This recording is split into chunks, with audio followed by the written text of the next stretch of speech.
तो 5-7 साल के बाद मैं पूजा पाठ कराना छोड़ दिया, शादी विवाह नहीं कराया।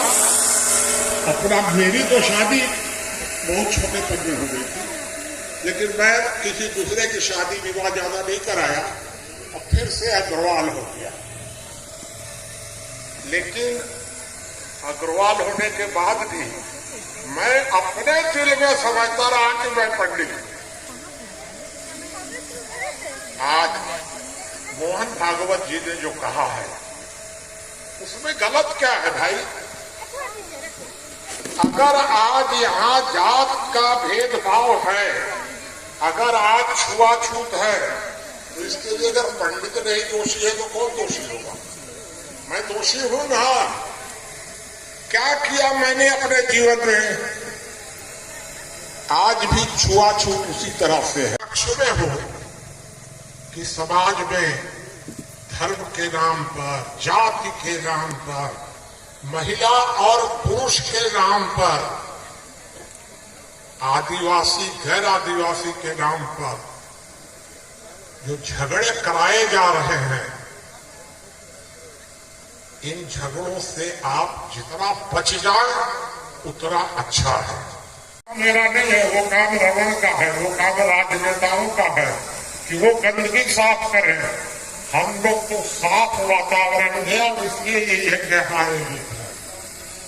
यहाँ कोई राजनीति नहीं है, एकदम। यहाँ कोई हिंदू मुसलमान नहीं है, यहाँ कोई ईसाई नहीं है, क्योंकि दुनिया में दो ही वर्ग है ना भाई, एक देवता और एक असुर। इन्हीं के बीच में लड़ाई होती थी तो रावण भी इसी में मारा गया। तो आप देवता करना चाहते हैं तो आप अच्छा है कि इन सब से मुक्ति तो मिल जाएगी। नमस्कार मित्रों, मेरा अभिवादन पुनः कीजिए स्वीकार। वक्त धीरे धीरे बदल रहा था, महीने दर महीने और साल दर साल। कबीर अपने धर्म को छोड़कर दूसरे धर्म की तरफ आकर्षित हो रहा था और चर्च जाने लग गया था। यह देखकर परिवार और समाज के लोग चिंतित हुए और आर्य समाज के लोग, परिवार के लोग, दोस्त लोग यह प्रयास कर रहे थे कि कबीर पुनः ब्राह्मणत्व की तरफ आ जाए, अपने धर्म की तरफ आ जाए। तो आइए देखते हैं आगे। हवा देकर वो अपनी राजनीति चमका देगा। लीजिए, अब मैं आपको इसका समाधान बताता हूँ। इन बुराइयों से छुटकारा पाने के लिए समान नागरिक संहिता का निर्माण किया जाना चाहिए, जो यह तय करेगा कि 8 तत्खंडों के आधार पर न तो किसी को विशेषाधिकार मिलेगा और न किसी के व्यक्तिगत मौलिक अधिकारों का हनन हो सकेगा। नमस्कार देशवासियों, मेरा अभिवादन और प्रणाम कीजिए स्वीकार। मित्रों, देश की आजादी को हुए एक लंबा अरसा गुजर चुका था। हम स्वतंत्र भारत में थोड़ा विकास भी कर रहे थे और आधुनिकता की तरफ भी बढ़ रहे थे। ऐसा अक्सर होता है कि जो पुरानी पीढ़ी है वह नई पीढ़ी को कम संस्कारवान मानती है, उसको कमजोर समझती है। और इसी आधुनिकता के दौर में रामानुजगंज में एक बड़ी घटना घटती है। एक आदिवासी, बिल्कुल इस बात के लिए हमें जगत को डांटना चाहिए। उससे क्या होगा? कुछ साबित नहीं होगा, लोग उल्टा हमें बुरा कहेंगे। हम जो चीज सोच कर रखे हैं कि ईमानदारी से शासन चलाएंगे, ये करेंगे वो करेंगे, ये तब हो पाएगा जब हम लोग भर जाएगी। मैं पुनः आप सभी साथियों से ये अपील करता हूँ कि रामानुजगंज में होने वाले इस महान महायज्ञ का हिस्सा बनकर युग परिवर्तन की नींव डालें। यही मेरी अंतःस्थल तथा रामानुजगंज की आवाज है।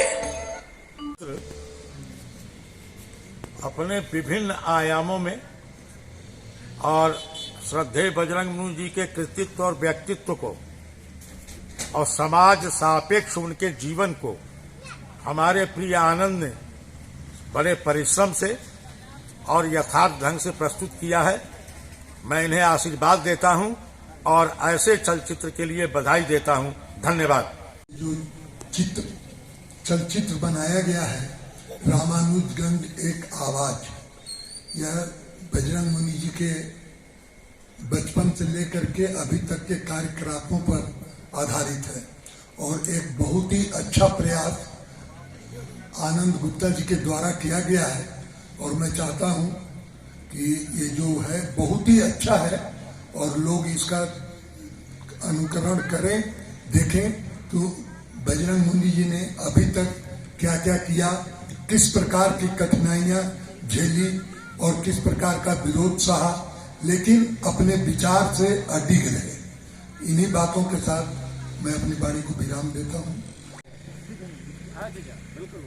ये आनंद जी, आपने जो इस सिनेमा के माध्यम से मुनि जी का जो समाज के प्रति जो विचार है, धर्म है, राजनीति है, छुआछूत है, अमीरी गरीबी है, भाषाई है, विभिन्न प्रकार के विचारों से संप्रदाय है, संगठन है, किस प्रकार से समाज को बांट करके राजनीतिक लोग, धर्मगुरु लोग समाज को विखंडित करना चाहते हैं, समाज को जो है समन्वय के रास्ते पर और समाज को एक रास्ता के रूप में एक व्यवस्थित जीवन जीने के लिए जो मुनि जी का मार्गदर्शन है, उस मार्गदर्शन में बराबर जो है राजनीतिक लोग उसमें जो व्यवधान पैदा करते हैं, संविधान में जो नियमों को बना करके व्यवधान पैदा करते हैं, उन सभी बातों को धर्म के माध्यम से, राजनीति के माध्यम से, समाज के माध्यम से, परिवार के माध्यम से, दर्शन के माध्यम से, वर्तमान स्थिति, भूत की स्थिति और वर्तमान भविष्य की स्थितियों को, सभी स्थितियों को आकलन करते हुए जो मुनि जी का विचार है, उसको एक मार्गदर्शन के रूप में जो आपने दिया है, उसके लिए मैं बहुत बहुत आपको शुभकामना देता हूं। आज हम सब यहाँ पे एकत्रित हुए थे और पूर्व वक्ताओं ने भी बातें कही। मुझे भी मुनि जैसे महान संस्था के और ऐसे महानुभावों के सामने कहने का मौका मिला। मैं धन्यवाद करता हूं, आपको भी करता हूं अरविंद भैया जी। समाज बहुत बड़ी चीज है। एक आदेश में चलते जो उससे ही समाज हो, समाज में सभी बढ़ते बढ़ते, समाज में सभी बचते बढ़ते संप्रदाय को समझना कहते हैं।